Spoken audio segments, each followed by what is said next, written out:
and you tell, I mean, walk us through anything that we need to talk about, you know, from soup to nuts on this thing, and setting up our codes, setting up the controllers, all that. Yep. So we went over on greasing the head. It's important to grease the head. More important to grease the motor and the rotor on the head. You're talking about on the mulcher itself. Yep, with high temp grease. Okay, so we're talking about right here on the front. And you're going to do it every couple hundred hours. Okay. All right. And that's minimum every. So where are we at? We're right here. Here's fitting here that's got to be done. Right here. Yeah. Just one of them, or down both sides? Just one. Just one of them. That's it. Just a couple pumps of grease is fine. You don't want to sit there and pump 15 pumps into it. You can actually over grease the rotor and the drive motor. Is there? So there's probably another one underneath that side as well. No. Another access. Okay. All right. Just literally one. So one on this side. Is there another one on this side in the front?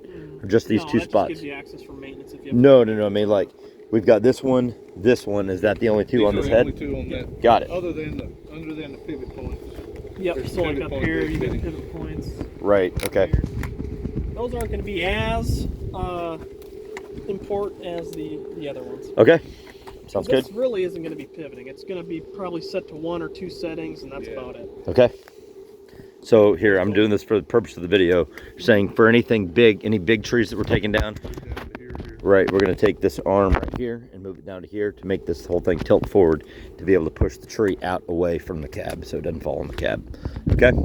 Got it. And then as far as the machine, you got the 3/4 inch forestry door. You got your engine seal kit.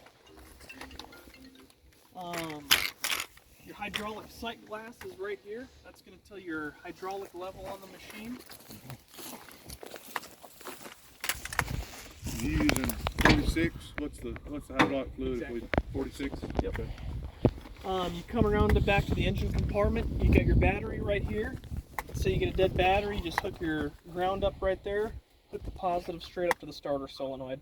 Jump it off. Can we use the same thing for fueling? Yes, you can use your battery to refuel it. Yep. To service your oil, it's right here. That's going to be 1540. Your dipstick is right here. AC compressor, alternator, fuel filter, fuel filler, and you're going to have your oil drain hose. It's going to be nice and hot for me. Is right here. It's so much better than Kubota. Is it? That's what everybody tells me. Cap. It's a pain in the tail to get the Kubota out. Take that off, and once you're done, I usually like to tuck it in right here. How often we changing the oil? You're going to do break-in oil at 50 hours. 50 hours, okay. And then after that, it's going to be 250 hours. And then after that, it's going to be 500 hours. Right. And you also have a nice service sheet over here that lets you know your service intervals. We'll be changing oil by Monday, probably. Okay. Tuesday. How much oil is it? It's going to be 2.5 gallons. Okay, all right. You have, and I mean filters too. So did you bring extra filter with you or no? No, you just got to get it out of either Paris or Sherman. Okay. So. How important is it to be actually get the Bobcat one opposed to one of the other brands? The way that filter sits in there with that fuel bowl or that water separator at the bottom, you're gonna have to use the Bobcat. Okay. Exactly. As far as oil, obviously they want you to use their oil. It's not gonna void your warranty if you don't, as long as it's 1540. Oil filter, you can find a cross-reference for that, but the most important thing I would get is the fuel filter. Okay. And it doesn't have to be changed at 50 hours. I mean, we can run a little longer than that on fuel filter. It's not going to void warranty. So you said, but so it was the oil and the oil and the oil filter need to be changed at 50. Yes. But when's the first time we need the fuel filter? 250. Okay. But and then after that, every 500. And I have a clean tank. So, but if we ever see any water or anything down in here, we'll change it as soon as we can. Okay. Well, Texas actually has some pretty bad diesel quality. It's okay. Terrible.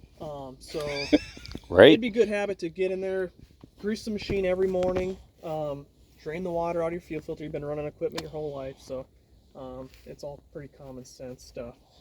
As far as your hydraulic reservoir, this is your hydraulic reservoir, and you know the level of that by looking at the sight glass on the side of the machine there. Here's a hydraulic filter. Okay. That's a canister style filter. Drop in. 9/16. This is going to be 500 hours. 500. 9/16. Yep. 9/16 bolt. Pry that cap off, and you're going to have that canister style filter just sitting there. To actually put hydraulic fluid in there, it's just right in there to that main cap right there, right? Yes, Okay. exactly. All right. Yep. Well, what type of hydraulic fluid is it?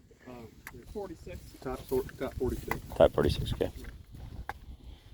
I mean, you can go better quality, but that's the minimum quality that they want you to run. This is your air filter box here. So you pull this tab up, this tab comes up, and this whole breather part comes up. Set that off to the side, and then here's your air filter. Okay. Got it. Blow it out. That'll be Maybe every 30, 40, 50 hours, blow it out. And then you also have an inner one. The inner one's, for the most part, going to always stay clean. Okay. change that every 500 hours. Yeah, it really depends on how often you clean it. If you keep it clean, then I'd probably say 500 hours. But if you've never cleaned it a day in its life and you're doing mulch work, it's probably gonna need a new filter after a couple hundred hours. I'll try to clean it every other day or so. Yeah. I don't like. I mean, I want that machine. I want that motor running. Yep. Top performance. So. Yep. This is your coolant recovery jug here. This is going to be propylene glycol coolant, so it's purple coolant, not ethylene glycol. Put this back on.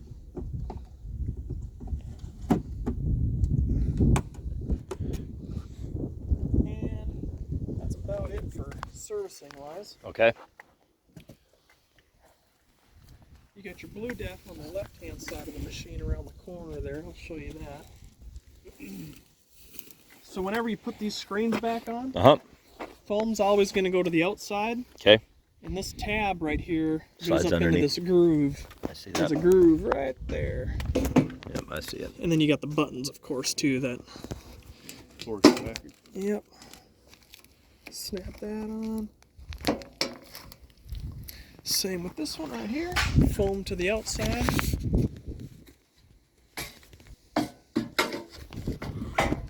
Now, we get a lot of dust. We get a lot of dust with those tools. Very, very easy. So you got this rubber tab right here. Got that rubber tab? Yeah. You'd pop that tab off, you'd pop this tab off, Lift it and up. it folds up, and then you can use this hood prop to hold it in place. And blow it out. Yep, exactly. You can use compressed air, garden hose. Obviously, you wouldn't use a pressure washer. No. And then don't worry about where that water goes and the debris goes, because it's going to go into the bottom down there. And then when you start the machine, the fans are going to kick in, and it's going to blow all that water and debris out the side of the machine. So the belly pan, and there's holes out the side of the machine for the belly pan. So it's going to go down to where this fan is right here, and it's going to kind of sit where that shroud is, and then when you start the machine, it's going to blow all the water and the dirt out of the side of the machine, right by your kneecap right there. You okay? That was farther down than I expected it to. Oh, no kidding. I was a ditch there. I didn't realize it was there. I'm sorry, man. Oh, I'm sorry. I'm sorry you did that. Oh, I see what you're talking about. Yep. There's a filter in there. Yep, that's your last hydraulic filter. So what you do is you just take those 9/16 bolts off on that black piece, and that's a Reach in spin-off filter. So you just reach in there and spin it off and get your new hydraulic filter, and you're good to go. So servicing is extremely easy. All the preventative maintenance is easy. Greasing is easy on it. How many? Can you go over real quick again where all these grease spots are on the machine for me? Yep. So it's all going to be universal. So Same on both sides. you got one back here. You're gonna have to just peel this boot back, but you got one sitting right there. That's gonna grease this pivot point here. You're gonna have one up here, one right here for the rod end of the lift cylinder, Okay, got it. base end of the lift cylinder. Grease zerk here for that pivot point on this cross member. Same with right here. And then you're gonna, it's easier to have the attachment off, but you're gonna have one right here. It's totally fine. No, you hurt yourself. Okay, I see. Yep, rod end of your tilt cylinder, Oh yeah. Okay. base end of your tilt cylinder. Where's the base end of the tilt cylinder? Right there. Right here? And then you're going to have one, you see that zerk right down there where the bobcat connects to the lift arms? You mean way at the very bottom? Yep. Right there? And you're going to have one on this side too. Okay, got it. Perfect, okay. That's all your grease points. It's universal for both sides there. Okay. And then... I assume that's in the manual too, that yeah, there's solid and I'll spots. show that. It's behind the seat there. And then... we put that manual behind the seat too, probably. There's a flash drive in there that shows you how to run that motion. You didn't get that long ago. Oh, say it again. What about the flash drive? So there's a flash drive in here. Okay. And a bunch of information on how to do preventative maintenance on this head. Okay, great. So we're going to keep that in the machine, and we'll put it where the machine's owner's manual is. Okay, great. Is there a little compartment back behind the seat, Yes. you're saying? Okay, Yep. great. So what we can do too is we can set up a passcode for you guys. Great. So all the operators can have their own passcode or just use the same passcode. And one safety thing too is this is a boom lock. So if you have, for some reason, have to get underneath the cab to do maintenance, just take this knob off. They just unscrew. You take that whole orange piece, raise your arms all the way in the air, and you stick it in between your lift cylinder and the rod end. So this will actually extend about this high, and you'll slide that boom lock in there, just in case you take the wrong hydraulic line off and these lift arms come and they crashing drop, down, it's not going to crush you. So. Okay. So we can set up a passcode for you guys. I know we kind of went over some of the stuff on the inside of the machine. For the purpose of the video, and Sanjeev was not there the last time, would you go through that again real quick? Yeah. You want to climb in there? Sure, yeah. And I'll talk to you from outside of the machine. Or... Would you hold this real quick? Yep.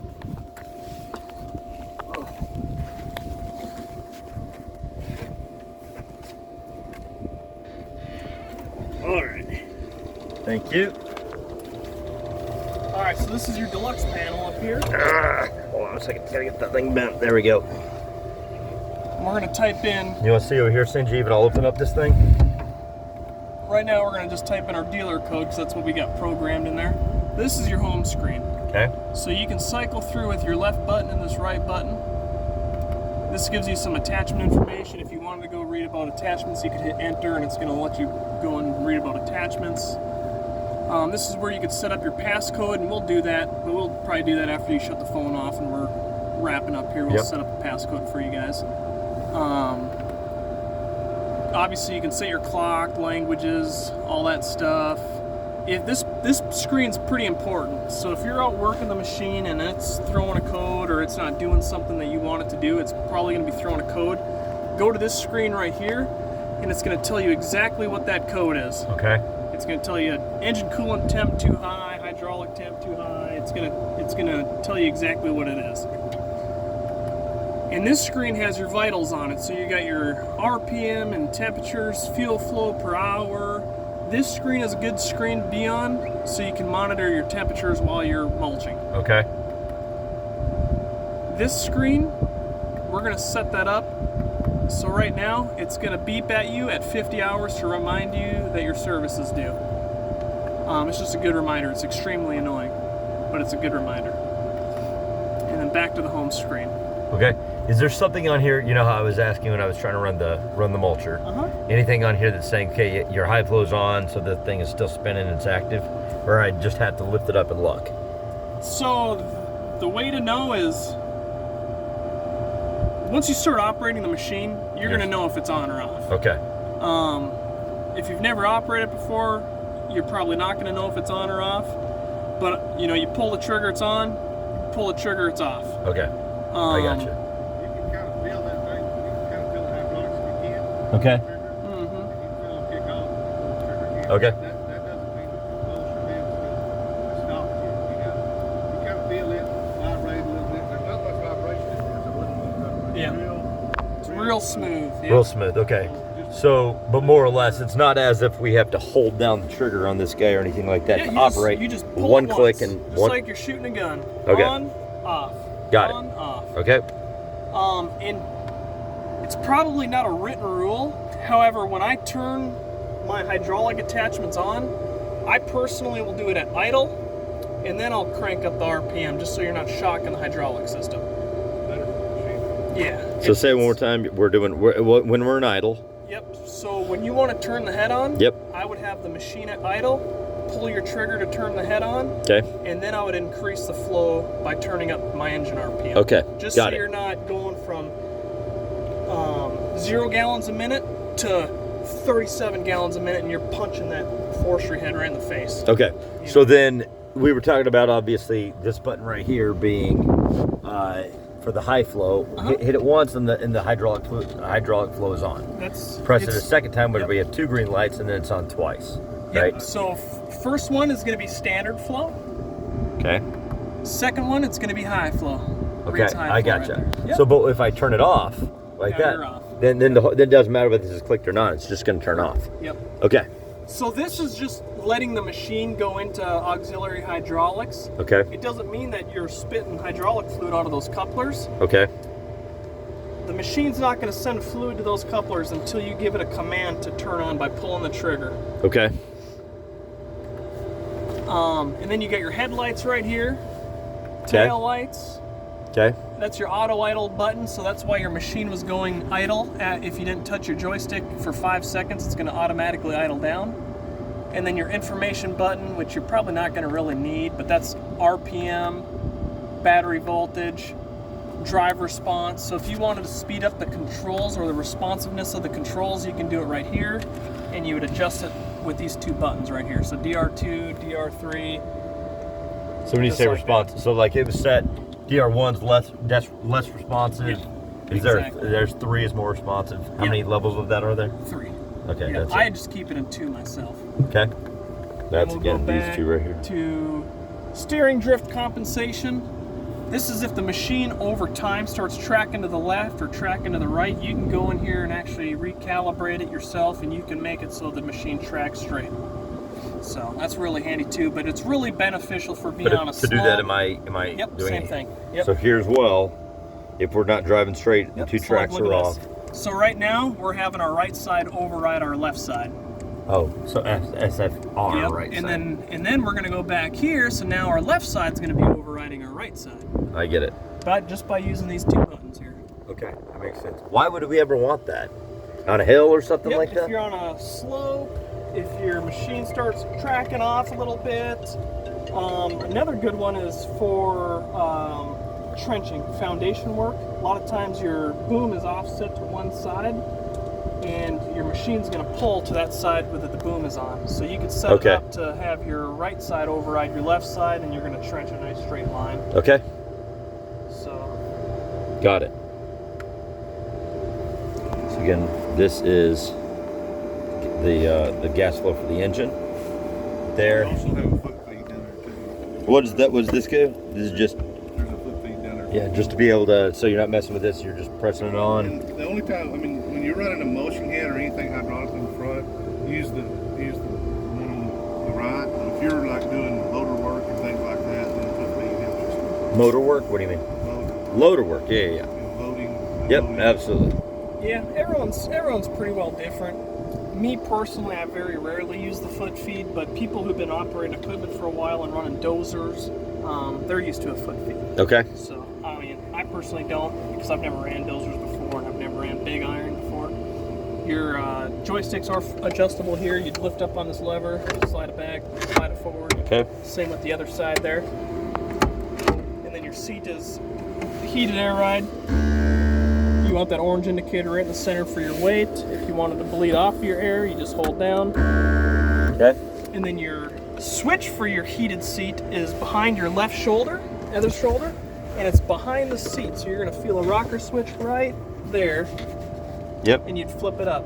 Up, heated seat. So that's gonna cook someone's butt if you leave it on. Fantastic. Okay. And AC, all that right here. Exits. AC and heat. Yep. AC's right there. Radio's over here. Emergency exits. In case of an emergency, you're going to grab these orange handles, pull them down 90 degrees, and just punch it, kick it, and it's going to fall out.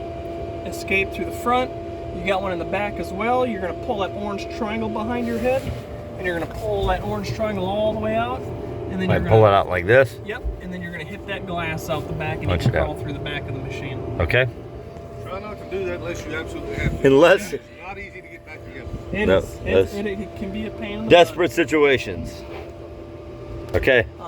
I think that's about it. Okay, so let me ask a few questions about the controllers here. Uh-huh. Okay, so this is like a winch or something like that? Now, so these buttons, don't really worry about these buttons. So 2-speed is going to be your bunny rabbit.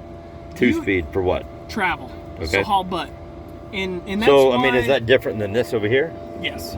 It's going to shift gears in your drive motors. Okay. So that's why you couldn't turn earlier. Yep. Because you had 2-speed on, and 2-speed is high speed, low torque. Okay, gotcha. So you can't So turn on it. It's from going from point A to point B. Okay, gotcha. So, like, I mean, we have so far almost 300 acres here. Yep. So, I mean, driving down the road, kicking that thing 2-speed on, haul ass. flying. Okay, Yep. got it. Everything else, it's all different attachments. So don't What really is worry about what is this. snail all this? That's gonna put it into snail mode. So you could be, let's say you got a mower attachment on here and you're gonna mow a pasture. You can be wide open throttle mowing, and then you can set your travel speed. You'd hit snail, and then you could slow yourself down, speed yourself up. Okay. So you could be full stick forward and doing 2 miles an hour. Okay. 3 miles an hour. What about left, right, all this? Don't worry about that. What does it do? Is this for different attachments? Yeah. Okay. So Like if you claw. had a grapple bucket. Yep, for that's what I was example, about to ask for, like a that's grapple This bucket. one right here is going to control your grapple bucket. So Okay. open, close, open, So close. if we get that, like the Intimidator that we talked Same about, thing. something like that. Yep. Open, close, open, Yep. close. What about over here? Same thing, but Something don't use different. that. Yeah, it's for different attachments. Okay, got it. You hold on to it, buddy. This is not. You're not going to use that. You're not going to use this. You're not going to use these 2 buttons. What are they for? Rough. Different attachments. Yeah, I got you. Bobcat alone makes 85 attachments, so they make these joysticks compatible to run every single attachment we have.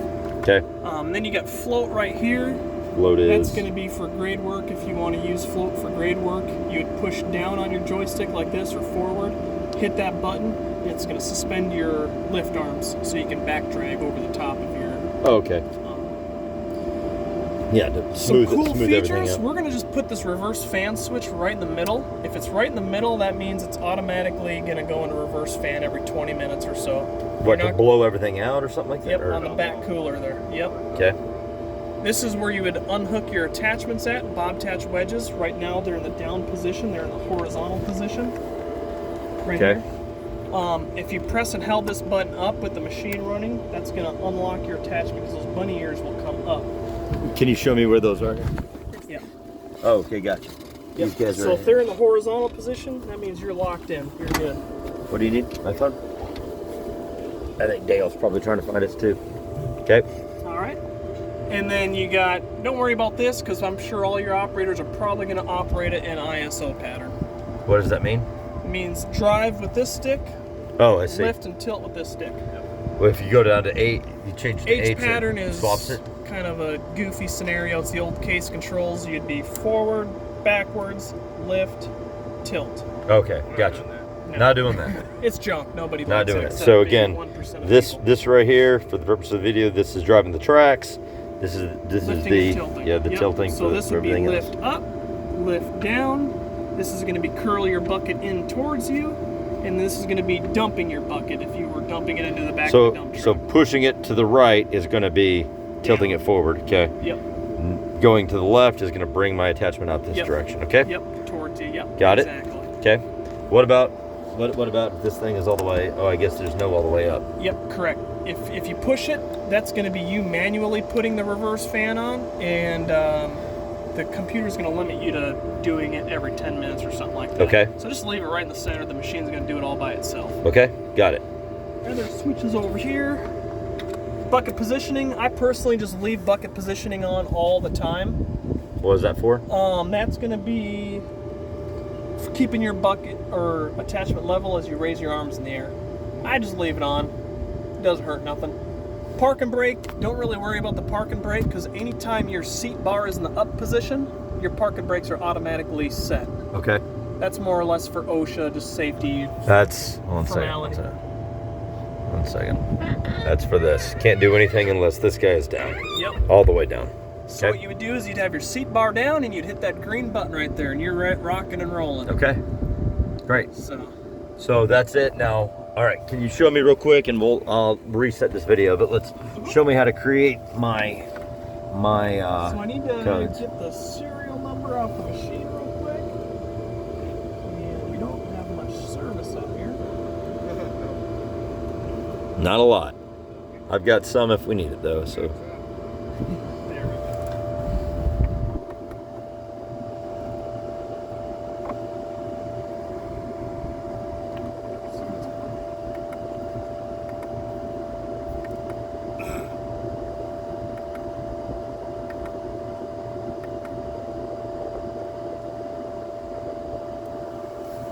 okay, I'm gonna stop this video and I'm gonna start a new one in a minute. Yep,